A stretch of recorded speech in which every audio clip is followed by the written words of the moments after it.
início ao estudo do parágrafo 6º do artigo 8º do Estatuto da Criança e do Adolescente. Estamos na aula de número 3, ainda falando dos direitos fundamentais da criança e do adolescente. Estamos na seara do título 2º do ECA. Muito bem, informa o parágrafo 6º do artigo 8º que a gestante e a parturiente, aquela mulher que está em trabalho de parto, tem direito a destaque, um acompanhante de sua preferência durante o período pré-natal, do trabalho de parto e do pós-parto. Mas não é todo pós-parto, e sim o pós-parto imediato. Então, recapitulando, a gestante tem direito a um acompanhante durante o pré-natal, um acompanhante durante o período de parto e do pós-parto. Acompanhante este que não pode ser imposto a ela. Esse acompanhante tem que ser alguém da sua preferência. Hammurabi, e ela não vai poder ter outros, preste atenção, não confunda acompanhante com visita. No pós-parto, principalmente o pós-parto imediato, ela poderá inclusive receber visitas. Visita é uma coisa, acompanhante é outra. Um acompanhante no pré-parto, um acompanhante durante o trabalho de parto e durante o pós-parto imediato. Destaca-se também a palavra imediato.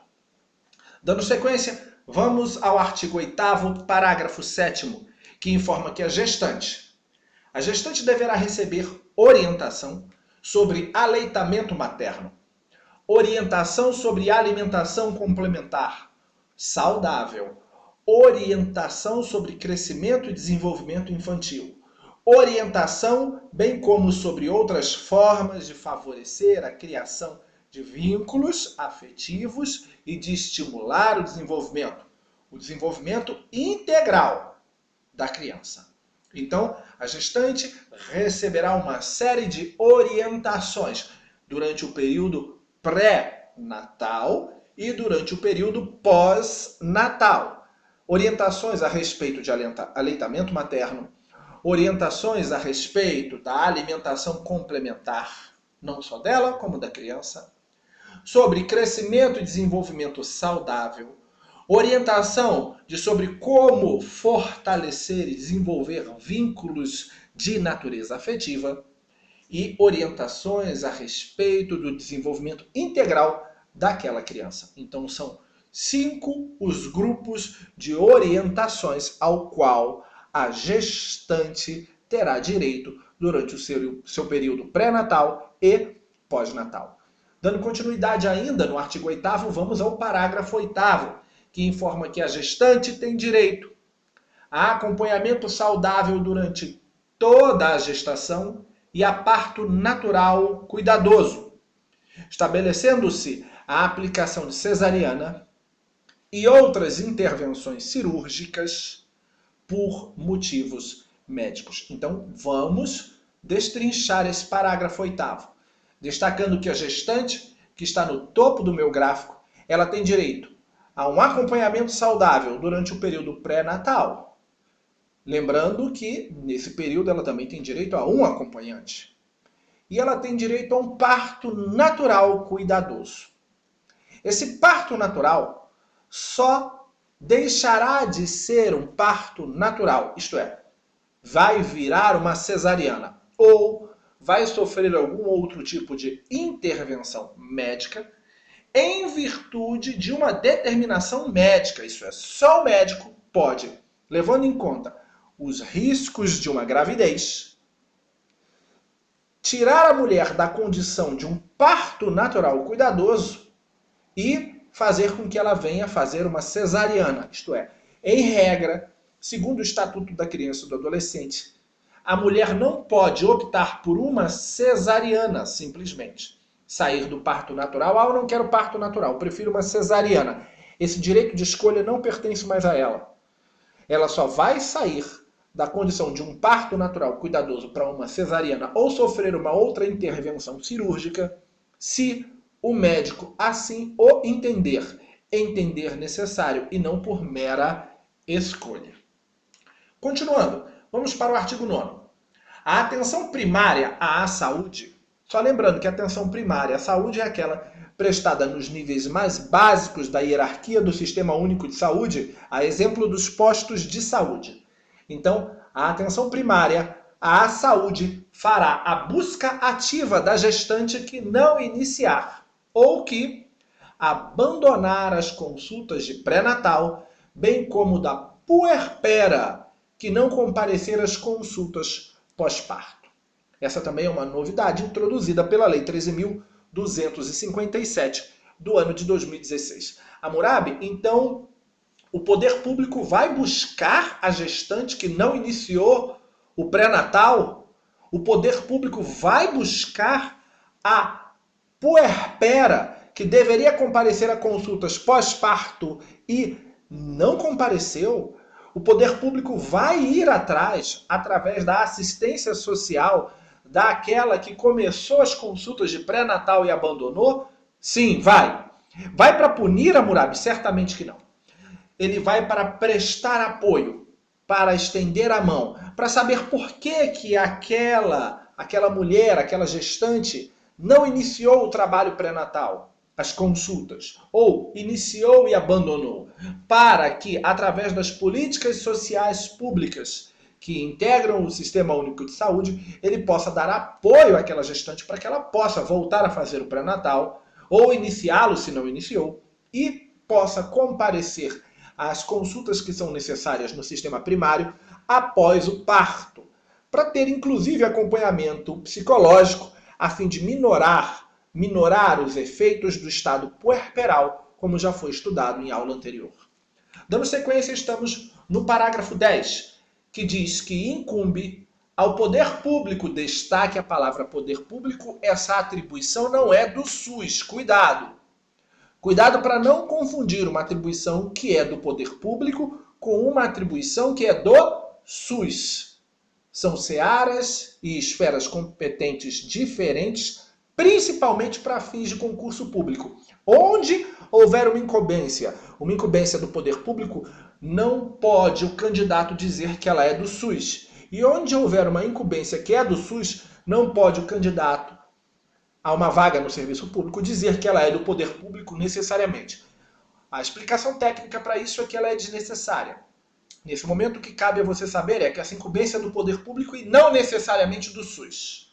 Então, incumbe ao poder público garantir a gestante e à mulher com filho na primeira infância, que se encontrem sob custódia em unidade de privação de liberdade, ambiência que atenda às normas sanitárias e assistenciais do SUS para o acolhimento do filho em articulação com o sistema de ensino competente, visando ao desenvolvimento integral da criança. Nesse caso aqui, o poder público vai se expressar através da Secretaria de Administração ou Gerenciamento Penitenciário.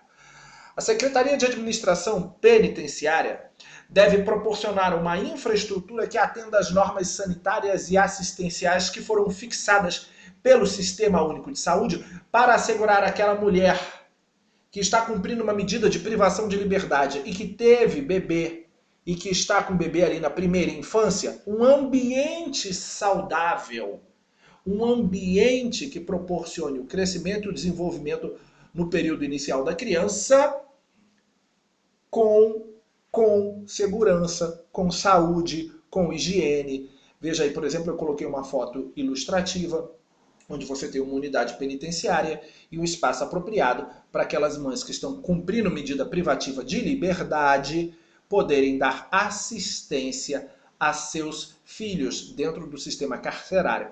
Então é o poder público que vai fomentar esses espaços e mantê-los. E as regras de ambiência, as regras sanitárias são fixadas pelo SUS. Em unidades prisionais femininas, determina a legislação e inclusive a lei de execução penal que devam ter ambientes similares às creches para as crianças que estão nos primeiros anos de desenvolvimento.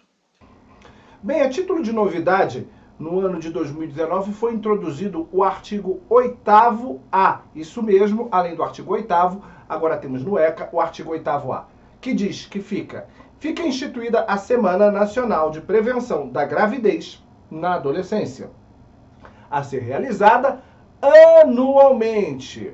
Veja que eu destaquei essa palavra para fim de concurso e pode ter certeza, não foi à toa. Anualmente, na semana que incluir o dia 1º de fevereiro, com o objetivo de disseminar informações sobre medidas preventivas e educativas que contribuam para a redução da incidência da gravidez na adolescência. Então, no artigo 8º-A, caput, a periodicidade da Semana Nacional de Prevenção à Gravidez ela é importante, é uma periodicidade anual, e a data aproximada, isto é, na semana que incluir o 1º dia de fevereiro, também são importantes para fins de concurso. Qual é o objetivo dessa semana? O objetivo da Semana Nacional de Prevenção à Gravidez é disseminar informações no sentido de medidas preventivas e no sentido de medidas educativas que visam a redução da incidência da gravidez na adolescência, o que é um problema sério que acomete a nossa sociedade já há algumas décadas. Continuando o artigo 8º-A, temos o seu parágrafo único, que diz que as ações destinadas a efetivar o disposto no caput, na cabeça deste artigo, ficarão a cargo do poder público. Veja que, mais uma vez, eu destaco aquela brincadeirinha que fala de poder público.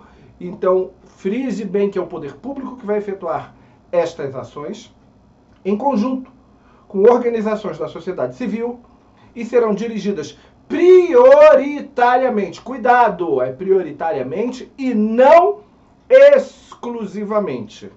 Há uma prioridade e não uma exclusividade. Então serão dirigidas prioritariamente ao público adolescente, por razões óbvias. Muito bem, fechamos o artigo 8º, vamos para o artigo 9º e seus respectivos parágrafos, que também foram incluídos pela Lei 13.257 de 2016.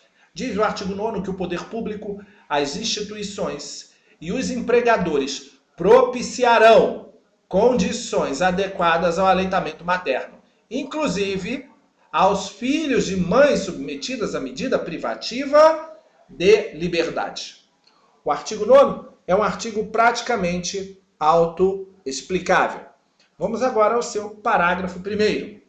Diz o parágrafo 1º do artigo 9º que os profissionais das unidades primárias de saúde desenvolverão ações sistemáticas, individuais ou coletivas, visando ao planejamento, a implementação e a avaliação de ações de promoção, proteção e apoio ao aleitamento materno e à alimentação complementar. Então, destaque que serão os profissionais das unidades primárias de saúde, isto é, dos postos de saúde, a hierarquia básica do SUS.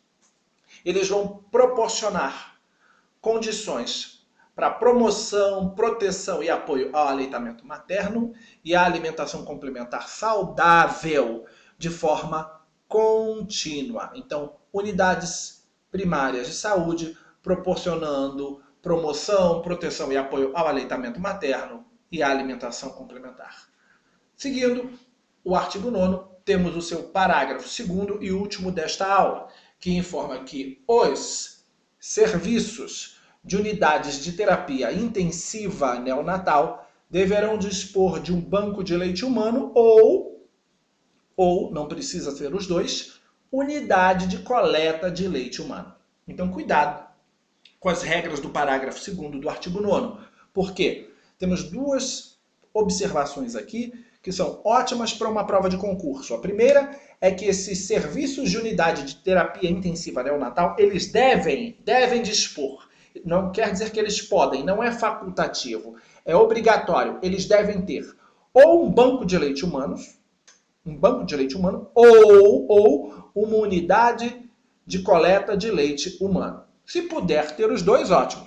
Mas o ECA obriga que tenha pelo menos um, ou o banco de leite, ou uma unidade de coleta de leite humano. Sendo assim, estamos concluindo a nossa aula de número 3. No nosso próximo encontro, Na aula de número 4, vamos iniciar com o artigo 10 do Estatuto. Um grande abraço, fique com Deus e até breve.